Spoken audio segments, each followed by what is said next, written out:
A series of fires rocked Northampton 1 year ago today.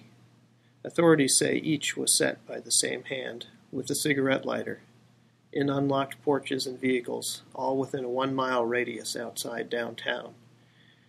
2 people were killed, a father and son, both named Paul Yeski, and $850,000 worth of property was damaged or destroyed.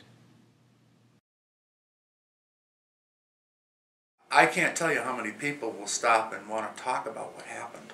You know, this is indelibly etched. This is something that will not go away quickly.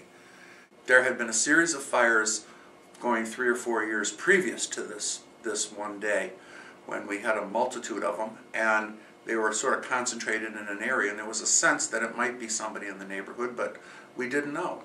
And it's this not knowing that was just keeping people on edge. And of course then, when we had the fatal fire, which you can see from my window, you can see the rebuilt house that Mrs. Yeski lives in, it brought it very close to home.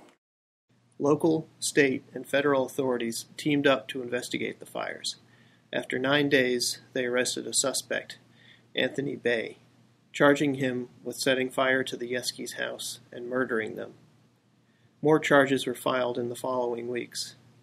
The morning after Baye's arrest, authorities outlined their case at a press conference. 15 separate suspicious fires involving numerous structures and motor vehicles in the greater downtown area of the city. I will not comment on a possible motive except to say that it appears to have been a random spree. As I said earlier, all of the fires that occurred on December 27th are related. As to the possible connection to the previous fires dating back 3 to 4 years, we are continuing to investigate.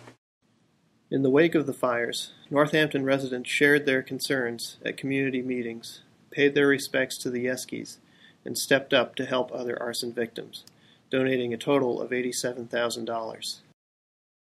We had the most magnificent display of solidarity and unity when this happened. The offers that poured in to help the people in our ward were just absolutely incredible. And I hope nothing like this ever happens again. But if something should happen, it's somewhat comforting to know that this community will come together again, and I know it will. And that's one of the things that makes Northampton, Northampton.